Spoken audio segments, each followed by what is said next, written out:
Esse tijolo, ele gera mais de 40% de economia no final da obra. Isso não sou nem eu que estou dizendo, tá? Eu tenho diversos estudos embasando. Não é aquele ecológico gourmet, né? Não, exatamente. Ele não é o ecológico gourmet que sai mais caro no final. Do milheiro ser mais barato, nós vamos falar sobre o porquê que o milheiro também no tijolo ecológico é mais caro, mas ele economiza mais de 40% no valor final da sua obra. Então aqui já no canal mesmo, a gente já mostrou para vocês que a gente teve obras construídas que com rooftop e todos os custos indiretos, inclusive de fundações, gente, a obra saiu 40% mais barata do que uma construção tradicional. Ou seja, na verdade, ele até tá economizado. Tem só isso não. Tem mais. E tem mais. Até 84% dentro se você autoconstruir. Nossa, olha aí. Seu dinheiro todo pro lixo. A gente vai falar de todo o processo de produção do tijolo ecológico. Aí, solte aí. Eita. Aí. De novo, agora. Ai, gente! Amanda Alves e Cacazinha aprontando no canal. Tem o Snow e a Chanel e muitos gatos.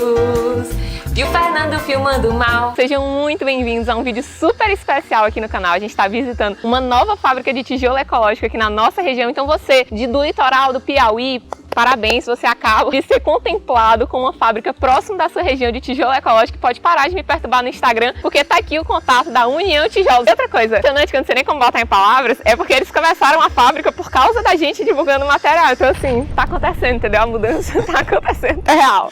O ativismo. A gente vai falar de todo o processo de produção do tijolo ecológico. Eu estou estudando muito esse método, vai dar inclusive aulas sobre ele esse fim de semana. A gente sabe que existem diversos métodos construtivos, né? Desde a alvenaria tradicional, o concreto armado, que a gente é o que mais utiliza hoje em dia, com o tijolo baiano, até as bioconstruções, né, passando por light steel frame, que é mais realizada, etc. Mas eu tenho um favorito meu, eu devo dizer por quê. O tijolo ecológico, vocês sabem que eu falo muito dele, porque na minha opinião ele é a junção ideal da bioconstrução com a alvenaria, porque a gente sabe que aqui no Brasil a gente tem uma cultura muito forte de alvenaria, né? Então todo mundo aqui gosta de construir suas casas utilizando tijolos. E o tijolo ecológico, ele basicamente ele é o melhor tipo de tijolo porque ele se utiliza de um material natural abundante, que é a terra. Ele não leva queima no processo dele, então ele é mais ecológico também. E a pouca quantidade de cimento que a gente usa aqui para estabilizar o solo também não faz com que ele se torne um resíduo, ou seja, ele pode voltar depois a ser um material 100% natural. Ah, e ele respira. A bioconstrução, gente, tem essa maravilha, né? Ela, por ser terra, ela é um material que permite a troca de umidade. Se a sua casa está muito úmida dentro, ela deixa essa umidade sair. Então, taipa de pilão, que é um tipo de solo cimento também, ou pode até ser feita sem o cimento, é muito similar ao tijolo ecológico. Porque você quer como se fosse tipo uma taipa de pilão pré-moldada, sabe? Moldadinha em formato de tijolo. Que a taipa de pilão nada mais é do que a terra comprimida. Amanda, como é que eu vou comprimir terra? E tu tá me dizendo que só terra pura comprimida tem a resistência suficiente que eu preciso? Você deve estar mentindo pra mim, né? Pergunte às muralhas da China. Tenta desmanchar a muralha da China. Inicialmente o tijolo de solo cimento ele não tinha esses dois furos, mas depois foi criado esses dois furos aqui porque eles facilitam a gente embutir a estrutura e embutir as instalações. O preço absurdo que a gente paga hoje em dia nas construções do Brasil nos deixa sem opções de construções que atendam pessoas que possuem uma renda mais baixa, que querem uma casa às vezes mais simples e que não se veem com outra alternativa a não ser construir simplesmente contratando mão de obra local e nunca conseguindo terminar suas casas, porque o preço de terminar a casa, o preço do acabamento da casa, vai custar mais de 40% do valor total da casa. E o que isso resulta? A gente tem aquelas casas no Brasil padrões de tijolo à vista, do tijolo que não pode ficar à vista, porque as pessoas não se programam, né? Começam a construir com um preço ilusório do material ser mais barato. Por causa, gente, do preço do milheiro mais caro desse tijolo, ele sofre grande preconceito aqui no Brasil, como sendo um método construtivo, na verdade, mais caro, ainda mais porque por ele ter um nome ecológico, as pessoas automaticamente associam ele ao nome mais caro, né? E por isso que eu gosto de chamar agora de tijolo econômico, sabe? Porque até hoje, mas o milheiro é mais caro, Amanda. O milheiro na minha cidade tá mais caro. Tijolo eco, vamos deixar assim, né? Então aqui já no canal mesmo a gente já mostrou pra vocês que a gente teve obras construídas que com rooftop e todos os custos indiretos, inclusive de fundações, gente, a obra saiu 40% mais barata do que uma construção tradicional. Tem só isso não. Tem mais. E tem mais. Tem a obra do Tuca, por exemplo, que autoconstruída, ou seja, sem você contratar a mão de obra para assentar, você mesmo fazendo, porque ele é um método de autoconstrução, ó, você pode vir aqui, né, encaixar ó, um sobre o outro, é bem mais fácil do que o tijolo tradicional. O Tuca autoconstruiu a casa dele, gente, com 84% de economia no final. Vocês têm ideia do que é isso? Ele pegou aquele valor de seu B de R$ 2.500 o metro quadrado, que é quanto a gente geralmente paga aqui no Brasil hoje para um metro quadrado, sem custos indiretos e sem o BDI, né, etc. Ou seja, não só... é a gente que está dizendo, não é o sindicato da construção civil. Então isso é um valor normatizado e a gente consegue, gente, reduzir esse valor de 40% contratando mão de obra ou até 84% se você autoconstruir. A gente vai mostrar hoje para vocês toda a fabricação desse tipo de bloco que muita gente também opta por fazer na própria obra. Então tá mais do que comprovado aí. A economia dele, tem diversos vídeos aqui no canal para você assistir. Pergunta é, como é que eu faço nos detalhes, né? A gente sabe que ele não é mais utilizado, simplesmente por preconceito do pessoal achar que esse tijolo, na verdade, sai mais caro no final. Inclusive, engenheiros e profissionais da área afirmam isso aí, porque ele não é um tijolo estudado na faculdade. Eu estudei na faculdade porque, como eu falei pra vocês, né? Eu tinha aquele problema de não ter dinheiro. Cheguei pro meu professor, socorro. Ele, olha, tem uns métodos mais econômicos que você pode dar uma estudada. E eu dei. E adivinha o que aconteceu? Meu pai errou a conta do milheiro. E aí eu tive que aprender a baratear até a construção tradicional. Mas minha casa era pra ter sido construída com esse tijolinho aqui desde 2015, que eu sonho com ele.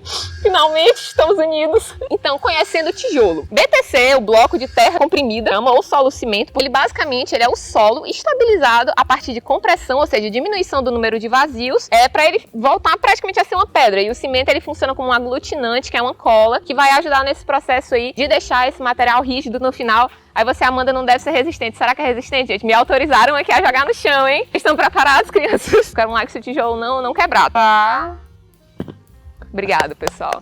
1 milhão de likes aí, população. Vamos fazer o melhor. A gente tá aqui com o Igor e com a Carol, que são os donos e proprietários aqui no local, os mestres. E aí, pessoal, vai, tudo bom? Igor. Bom, esse é o convencional, né? Seu dinheiro todo pro lixo. Não é a questão de não quebrar, é a questão de, além de quebrar, ele se estraçalhar no chão. Pode ir? Não vai roubar, não. Pode botar.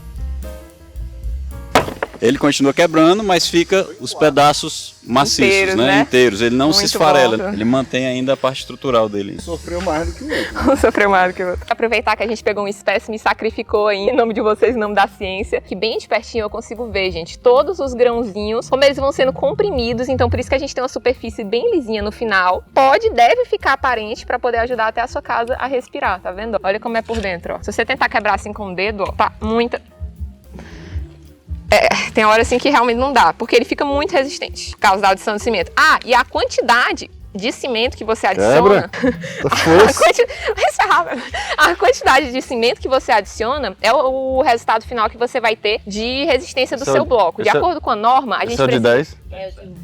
Os teores variam em torno de 10% de cimento, ou seja, uma parte de cimento para cada 10 partes de solo, como também pode variar para uma parte para 15, depender do tipo de solo. De acordo com, se eu não me engano, se é Bauer, todo tipo de solo pode ser utilizado, só que os solos argilosos dão mais trabalho de serem estabilizados do que os solos arenosos, que são mais ideais. Então, a proporção ideal do solo, a gente vai mostrar para vocês ali no ensaio, o ideal é que ele tenha por volta de 70% de agregados como areia. Inclusive, a gente pode estar inserindo resíduos da construção civil também nesse processo. E 30% de finos, né, que vão ser a argila e o silt, porque a argila ela é importante, que ela vai ajudar a dar coesão para esse material. Porque se a gente tivesse só areia, ela é muito permeável e aí a gente não consegue fazer essa união com pouco cimento. Por isso que na construção civil a gente utiliza tanto cimento, porque por a gente tirar a argila e os silts, que são os finos, a gente tira toda a coesão natural do material, a adesão natural do material. E aí a gente precisa utilizar de altas quantidades de estabilizantes. De uma forma bem simples, né? A argila é a cola e a areia é a resistência. A resistência, perfeito, Fernanda. Então esse método aqui, como vocês estão vendo, ele utiliza o cimento de uma forma muito mais inteligente do que super concentrado nos cantos. Ele pega esse cimento e distribui durante todo o comprimento da parede. E a gente também vai ter alguns pontos de grout, apesar de essencialmente ele ser uma alvenaria estrutural, porque tem estudos que comprovam a resistência dele, inclusive nos testes de prisma, que a gente pega e constrói uma pilha eles, bota argamassa, bota concreto, bota tudo, como nos testes de pequena parede, que é quando a gente faz uma pequena parede com eles saem, podem se sair melhor do que as alvenarias que a gente já usa hoje em dia, que são as de concreto e as cerâmicas estruturais. Por isso que eu sou tão fã, porque ele não só é mais resistente, como ele é mais barato de ser produzido, como ele tem mais potencial também de qualidade de vida para você e sua família no final. E não gera resíduo. Tem um bloquinho desse aí com mais cimento? Quanto é que ele tem de cimento? Tem 20% de cimento. O pessoal tá na mesma altura, mais alto. Fernando na norma. Pronto, é mais ou menos a altura do ombro mesmo. Tá? 20% de cimento. Nossa, olha aí. Já tem um pedaço bem maior aqui, né? E o barulho é como se fosse concreto batendo em concreto. Esse já tem uma média de resistência de 3,7. Esse daqui eu já não consigo quebrar nenhum pedacinho manualmente, assim, né? E o cliente solicita e a gente faz a composição que o cliente quiser. Né? A porcentagem de cimento vai variar, assim como a resistência do bloco. A norma solicita que o bloco resista a 2 megapascal de resistência. Aqui eles estão conseguindo 2,7, né, em média, com o de 10%. E esse daqui, 3,6 MPa, que essa daí é a resistência que a gente utiliza para calcular como é que vai ser distribuído distribuída as cargas. Existem 2 tipos de bloco, então ele tem 7 de altura, 12,5 de largura e 25 de comprimento. Além disso, a gente tem um bloco canaleta, que é esse daqui, ele serve pra gente poder passar instalações, eletrodutos, tudo que a gente precisar na horizontal, nas paredes, e também serve pra gente grautear, ou seja, concretar as vergas e contras-vergas de janelas. A gente tem um bloco comum, que é esse daqui, 2 furos, serve para passar tanto as instalações como também para concretagem de grautes. Tem também o meio bloco, que é o bloquinho cortado ao meio para você não precisar cortar esse bloco em obra, mas ele aceita corte também. Só que como ele é uma construção modular, o ideal é que você não corte, né? Para acelerar o processo é só ir encaixando os módulos. Eles têm também aqui a forma do piso de solo cimento, que também é um material maravilhoso aí, que é um piso intertravado, pode colocar em área externa, ao redor de casa, calçada, etc. Queria agradecer a Salma, gente, é nossa inscrita aqui do lado. Tá disponibilizando paninho, internet. Porque eu fico emocionada, né, quando eu falo dessas coisas assim. Terra, gente, um dos materiais mais abundantes aqui do planeta. No Brasil, a gente tem diferentes tipos de solo, mas a maioria deles são adequados para bioconstrução. Que esse tipo de solo aqui, ó, esse daqui a gente vê de cara que ele tem uma boa porcentagem. Não vê de cara, né? Como é que vê de cara, né? Cheirando material. Tu só no olho, tu já faz. Você vê que ele por si só, ele já cria, ó, os próprios, entendeu? Então torrões. Você vê os torrões, isso. Então você vê que é um tipo de solo que ele já nasceu ali querendo ser comprimido. Quando a terra chega, a gente faz os testes de decantação, faz o teste da caixinha também e tem o teste da peneira, que aí já é um teste que tem que ser um pouco mais controlado. A gente faz mais em casa, com cuidado, secando a terra e peneirando ela, para ver o tanto de finos que tem na terra. Então aqui a gente testou várias terras da região, né? A gente vê que tem uma coloração diferente entre as terras e depois a gente vê mais ou menos, a gente vem com paquímetro e mede para ver o percentual que tem de argila e de finos em comparação à parte de areia, né? O ideal é cerca de 30% a 70% de areia, 30% de finos, né? Ou seja, se a gente tivesse 10 centímetros, gente, de altura nessa garrafa, o ideal é que a camada de cima, ó, que essa linha corresponda a 30% da altura total aqui que você vai ter do seu ensaio. Obviamente, você pode também estabilizar misturando outros solos, né? Tem gente que pega uma terra, vê que tá faltando um pouco de argila, então acrescenta diretamente a argila, né, o barro, para estabilizar, mas na maioria dos casos você já consegue uma boa terra para trabalhar, como foi o caso de vocês aqui, né? A gente já tem um barreiro bom, que já foi aprovado em diferentes partes do barreiro também, a gente tem que ter essa preocupação, e aí quando a terra chega, a gente já começa os testes, já começa a produção. Isso aqui chama teste da garrafa, e tem outros testes também que vocês podem fazer, a gente vai até mostrar um pouco mais para frente, e é quando você pega essa terra, ela já tá triturada e você vai fazer umas bolinhas com a mão. A gente vai fazer... A gente tem que fazer a produção. Pronto. Esse aqui é o teste de retração, então a gente pega o barro puro e mistura com água e vai amassando na mão mesmo e pressionando ele aqui na nossa caixinha de madeira. Aí o que a gente tem que esperar, aqui ele não tá terminado o teste, que ainda tá úmido, vocês não podem pôr a mão, mas ainda tá úmido. Espera pra ver se vai haver uma retração da massa, né? Então, se tem rachadura, a gente observa e a gente mede o tamanho da retração dele ao longo do tempo. Quando o solo tem muita argila, gente, é isso que acontece, ó, ele começa a retrair, porque a argila ela suga muita água durante o processo, aumenta de volume, e aí quando ela perde essa água durante o processo de cura, né, secagem, ela acaba retraindo e criando esses vazios aqui. Isso daqui basicamente é a mistura do bloco de adobe, e para evitar essas retrações no bloco de adobe, a gente adiciona as fibras, né? E aqui no caso a gente pega, para evitar essas retrações, faz a compressão e adiciona o cimento. Primeiro processo então, gente, para preparar o tijolo, é o peneiramento, depois dos ensaios do solo adequado. Essa máquina aqui, ó, que eles têm uma máquina que faz automaticamente, porque para peneirar, né, manualmente dá muito mais trabalho, né? Você ficar o tempo todo com aquelas peneiras manuais que o pessoal utiliza na obra, né? Aqui a gente já tá com um pouco de terra peneirada, então a gente vai fazer um pouco lá na Maria Braga, mas a gente Adoro. a gente vai mostrar também a peneira em ação. Isso. E aí, normalmente, assim, aqui a gente deu muita sorte mesmo no barreiro, porque talvez a gente tivesse que corrigir com areia, né? Sim, E aqui também. a gente não precisa usar zero parte de areia. Zero então- areia, muito bom. Já tá pronto o solo. Ó, antes de passar pela peneira, no caso, justamente essas pedras naturais que podem vir já formadas no solo, quando elas vêm muito grandes, eles colocam aqui, ó, que é um triturador. Eles passam primeiro o solo aqui em um triturador para poder quebrar em pedaços menores esses torrões, para poder então passar ali na parte que a gente mostrou para vocês, Cai num que é balde a aqui parte embaixo. que é a parte de peneiramento. A gente vai fazer meio traço, tá? Só Perfeito. Olha aí, gente, que legal. Isso acelera muito o processo de produção, até numa obra, né? Você tem um negócio desse numa obra, é outra vida. Aí que a humanidade brilha. aí os torrões maiores caem aqui pra fora. Sim. E normalmente a gente tem um carrinho de mão aqui pra Pra já coletar, né? coletar. Esse peneiramento, ele serve basicamente para tirar mesmo qualquer pedra que possa vir na areia, grãos muito grandes que podem atrapalhar a parte de compressão. Deixar a terra mesmo mais fácil da gente poder incorporar nela a parte do cimento, que é a estabilização. Então ela fica bem mais soltinha e toda uniforme. E tira os torrões, né, que vem natural da própria... Aqui, ó, a gente já consegue fazer o que a Amanda tava dizendo, que é um pouquinho do teste da terra, né? Entender como é que ela tá de umidade. Quando eu quebrar, ela tem que ficar em duas partes, e quando a gente joga no chão, ela tem que espatifar. Porque se não espatifar, tem água demais, né? Tá muito úmido. A gente vai fazer meio traço, né? Um traço inteiro são 10 baldes no total. E hoje a gente vai fazer 5, né? Então são meio balde de cimento e 4 baldes e meio de solo. É pra estar na proporção 901, 4,5 para meio. A medida ela é feita por volume, então é bem mais fácil de você fazer em obra, né? Porque é só você medir com o mesmo balde, sempre manter o balde padrãozinho, o volume. Feito primeiro a mistura dos secos na betoneira. Tem gente que não usa a betoneira, faz a mistura manual, mas a betoneira com certeza, né, dá uma acelerada a mais aí no processo.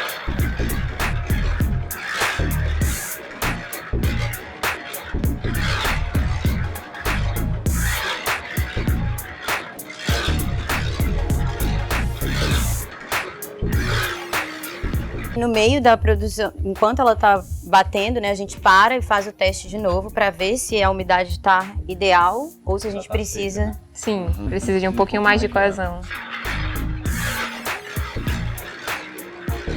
Aqui são as pás dentro da betoneira, ó. Essas pás, elas... Ele ainda pega um pouco mais de água, ainda Não, tá um aí pouco... abre, faz o teste direito. Tá quebrando. Tá quebrando. Tá quebrando. Mas água é isso aí, gente. Tem que ir adicionando aos poucos, porque você não pode adicionar demais. Ó a diferença agora, tá vendo? Agora formou. Ó. Quebrar o meio com as duas mãos aí. Ficando melhor já. Tá. O que sobra na sua mão, você tem que conseguir tirar, entendeu? Ah, pra argila não... se tiver não grudando na sua mão é grudando. que tá úmida demais. Entendi. Até mostrar ali o que é úmido demais, pessoal. Vê, ó, esse aqui, ó, gente. Argila, esse daqui, ó, que é argila, que quando entra em contato com a água, que expande, né? E é ótima pra fazer tintas naturais, ó. Tá vendo que ela fica a cor na minha mão, ó? A esteira tem um processo interessante também, bolinhas, elas acabam descendo. E aí já dá uma separação a mais. Olha aí, gente, que legal. Tô apaixonada, meu Deus, quero ir em casa, Fernando. Olha isso, que bacana. A esteira carrega todo o material, ó, pra dentro do funil ali da prensa. E ainda de quebra, ajuda você a separar alguns torrões que possam ter ficado no processo. Fazendo as bolinhas bem bonitinhas.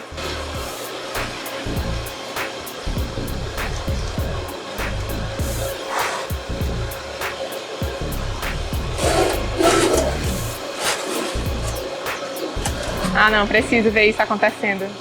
Meu Deus. Vai fazer isso acontecer. Vivi minha vida, não é? Vivi minha vida toda por esse momento, gente. Agradecimento aí vocês por estarem realizando esse sonho, viu, gente? Nossa, olha ele! Uma fotinha com ele, vai.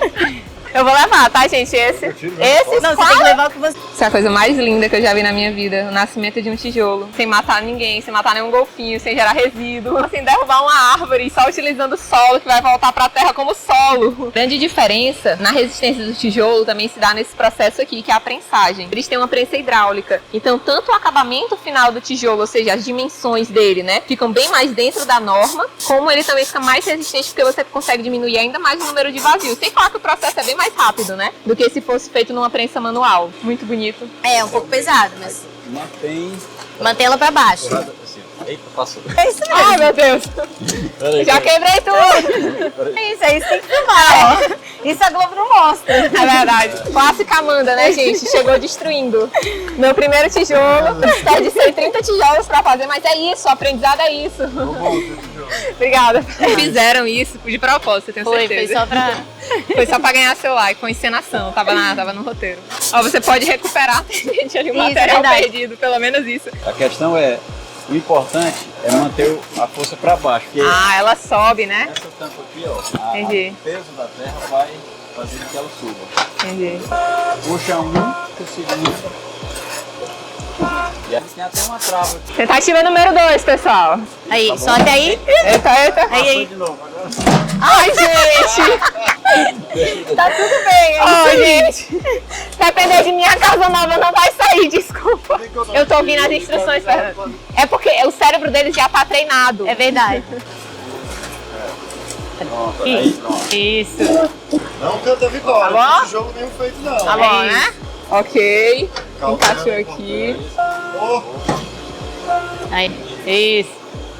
Agora... Aí, agora alavanca. Uma pequena puxada de máquina, né, para o ser humano, um grande passo em busca da casa nova para toda a humanidade. Um país mais sustentável, meus amigos. Tira aqui, né, no barbeiro, ó, tirar os seus restantes. Só faltam agora... Você não pode levar pra casa, não? Esse é meu, esse aqui se chama Amanda. Só faltam 8.899 agora para casa nova, mas o primeiro a gente já tem. Obrigada, pessoal. Vamos visitar mais algumas fábricas, amor. A gente vai trazer de cada um tijolo, a gente vai montando o milheiro inteiro, entendeu? Ô, gente, olha isso. Esse é o resultado final, então, o nosso tijolo BTC. Falta cura, porque ele utiliza cimento na sua composição. Então, na verdade, ele não tá na sua forma final, em que ele sai até chanfradinho, ó. Olha que lindo, gente. Mas do jeito que ele tá aqui, ele ainda tá meio, digamos assim, cru. Ele vai secar agora durante 28 dias, que é o tempo de cura do cimento. Então, esse é um dos processos mais importantes que acontece, que é a parte que vai realmente dar a resistência final dele depois de 28 dias. Nesse momento é importante que eles não peguem sol demais para não perder a umidade rapidamente, porque se isso acontece, interfere diretamente na resistência final do cimento do bloco e é um dos fatores que mais altera a resistência no final, o resultado que você vai ter de resistência no final. E esse daqui ele ainda vai ficar 28 dias esperando aqui, secando ou na sombra ou secando sobre lona. Você também pode e deve estar aguando, né, esses tijolos, Amanda, esses tijolos, molhando, sim, pode molhar e deve molhar. Depois de 28 dias ainda vão ser realizados alguns ensaios para a gente garantir que esse lote está todo ok. Os ensaios são de compressão, ou seja, a gente vai comprimir esse bloco de cima para baixo, a gente faz um capeamento ou uma raspagem, coloca numa prensa, que é tipo essa daí, só que ela vai romper ele com 60 toneladas aplicadas. Olha isso, né? Muito peso, né? Ou é 6 toneladas? 6 toneladas ou 60 toneladas, nem considero mais, porque é tanto peso, né? Pois é, como eu falei pra vocês, ele ainda não curou, né? Então vocês veem a diferença de resistência daqueles que eu não conseguia quebrar para esse daqui, que infelizmente eu perdi o cantinho dele. Eu vou refazer o bloco Amanda, porque ele, como eu falei, tá no processo de cura, né? Então vai demorar 28 dias pra ele realmente virar uma pedrinha, um solo completo. Quebrei o cantinho dele. A gente consegue refazer esse daqui que eu quebrei o cantinho? Consegue, dá pra ele que ele joga na betoneira de novo. Interromper vai. Tijoleira de primeira viagem, gente, é isso.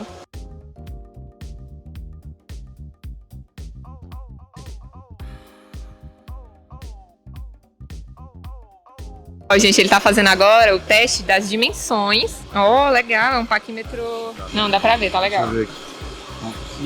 6,9,80. Isso aqui é micromilímetros e tal. Então, começar a passar de 1 milímetro ou para baixo ou para menos. Essa padronagem dos tijolos, se não tiver isso na obra, saem todos desnivelados, a parede começa a ficar desnivelada. É a parte mais importante. E essa questão dos milímetros é tolerável porque na própria construção, com a própria cola que é pouca, mas ali já é o bastante para você nivelar em 1 milímetro. Né? Muito importante isso que tu disse, ó, gente. Entre os tijolos vai uma argamassa ainda de assentamento, tá? Pode ser uma cola branca, uma argamassa colante. E essa argamassa, ela tem alguns milímetros, ajudam a fissurar o tijolo com aquela compressão e carga pontual, né? Então ele ajuda nisso aí também. Depois de subir das paredes, esse tijolo ele é passado uma resina impermeabilizante aqui, que a água mora em pedra dura, tanto bate até que fura, e isso ajuda a manter o tijolo mais durável, especialmente se ele pega chuva diretamente, né? Vai funcionar como um material protetor e o valor é super em conta, gente, como se fosse uma pintura tradicional mesmo. O acabamento você vê que é perfeito aqui, ele aceita pintura direto e olha como a parede, ela sai retinha no final. Essa retilinidade permite que caso você opte por fazer um emboço, um reboco, seja o que for que você, até um assentamento de azulejo, você vai gastar menos nesse material e fazer menos camadas, porque ele é tão regular, a parede no final, dispensa o chapisco, dispensa o chapisco. Não, desculpa, que ela dispensa os 2 centímetros de emboço e o reboco de regularização, que ela não precisa, basta uma massa única ou assentar direto. E outra coisa também é que ela dispensa o chapisco nesses processos, porque ela é um material poroso, ela não é aquela argila queimada, como o tijolo tradicional, que mesmo com ranhuras você ainda tem que colocar um chapisco, porque senão ele não gruda bem. Esse daqui não. Mesmo sem ranhuras, ele gruda melhor sem o chapisco. Esse daqui, ele é o tijolo de solo cimento, que tem 20% de cimento na composição dele. Pra que a gente bota mais cimento? Pra ele ter mais resistência. Pra que a gente precisa de mais resistência? Pra fazer fundações e pra fazer alvenarias mais altas, desafiar ainda mais a gravidade. Sofre muito mito ainda de ser mais caro, de não ser durável, então fique tranquilo em relação a isso. Esse bloco ele é extremamente durável, ele dura mais do que o bloco cerâmico tradicional, se exposto ao tempo, justamente ele meio que é natural, né, um material. Reagir. Isso. E como é que chega na obra, hein? Esse daqui é o resultado final, gente, que vai chegar pra você, a sua casinha. Eu sei que pra muita gente aqui é só um pallet, né? Com tijolos empilhados. Isso aqui é um lar, gente. Isso daqui são... Trabalho de uma vida. Não, isso daqui é um lar praticamente completo. Depois que você bota o telhado, a sua casa tá pronta, porque você não vai precisar de formas de madeira, como é na construção tradicional, porque a pessoa se ilude achando que o outro milheiro é mais barato, né? Vamos falar agora sobre a conta do milheiro. Vocês vão encontrar esse tijolo no mercado até o dobro do preço do tijolo tradicional. E como vocês estão vendo que ele é menor, você ainda vai usar mais tijolos por metro quadrado. Ei. Então, se você for fazer a conta de quanto sai por metro quadrado, algumas pessoas ainda botam argamassa. Pra essas eu até digo, foram um pouco além, né? Tem quem bota argamassa no cálculo e quem tem bota mão de obra. Esse teu tijolo aí tá saindo mais caro. A pessoa não colocou estrutura e a pessoa não colocou acabamento. Por que eu falo estrutura? Apesar dele não ser estrutural, ele funciona como forma. E ele tem a resistência. Mas o que de fato você não pode deixar de utilizar, gente, do tijolo ecológico, é essa possibilidade de ele embutir, tá? Toda a parte da sua casa, embutir as instalações, porque isso vai evitar que você precise fazer embolso, reboco e chapisco no final. Isso numa casa de 100 metros quadrados, a gente tá falando de 30 a 40 mil. Isso que você vai estar economizando ao utilizar esse tipo de bloco que a pessoa não bota na conta do milheiro. E ele ainda respira, gente. Essa térmica dele é muito boa. É muito boa. Isso é terra pura, ó. Isso aqui demora pra esquentar, entendeu? Se você mora no sul, ele vai passar o dia esquentando. Quando chegar à noite, você for pra dentro de casa, ele vai pegar aquele calorzinho e vai soltar devagarzinho à noite. E nenhum tijolo tradicional faz isso. O tijolo tradicional, ele deixa o calor passar e deixa o frio passar. E ele não tá nem aí pra quem tá do outro lado, de um lado do outro. Ele ainda deixa a umidade dentro. E esse daqui não. E essa que eu acho a grande vantagem. Por isso que ele é o meu favorito aí. Eu tenho, infelizmente, né? Eu sei que o engenheiro não pode dizer, né? A gente tem que responder depende. Óbvio que depende, né? Mas... Tem situações em que... tem situações em que ele não se encaixa. Mas boa parte dos casos ele acaba sendo o meu favorito, porque eu acho que ele é o mais democrático pro brasileiro, porque ele permite o pedreiro, né? Que a gente adora contratar, utilizar. Eu sei, o seu pedreiro pode dizer, nunca conheci, não tem problema, não precisa de mão de obra especializada. Se o seu pedreiro nunca trabalhou com ele antes, ele vai ter mais facilidade em assentar esse material. Ele pode inicialmente ter um medo de utilizar, é normal, porque ele não vai querer se responsabilizar, tá? Mas isso aí é sinal de que tá faltando um técnico ou um engenheiro na sua obra, porque eles que vão dar pro pedreiro a garantia e a instrução. O vídeo tá com 1 hora, mas vai ficar. Você pode contratar quantos engenheiros for, nenhum levanta uma parede como um pedreiro. Mas também não adianta você contratar um pedreiro para fazer o trabalho de um engenheiro. Deixe seu like aí que a gente tá realmente tentando mudar aqui a realidade do Brasil, mas vai dar certo. Tá dando, graças a Deus. Essa daqui foi a União Tijolos, espero que vocês tenham gostado e aprendido aí também as vantagens, né? Todo o potencial que esse material tem pra gente divulgar mais essa técnica, gente. Só você compartilhar aí, clicando aí embaixo, mandando pra qualquer pessoa mesmo, tá? Então, a gente conta com sua colaboração, a gente agradece aqui o Igor e a Carol por nos receberem aqui na fábrica. Obrigada. Valeu, gente, foi um prazer, viu? Valeu, gente. Tô levando aqui pra casa. Bora, Fernando.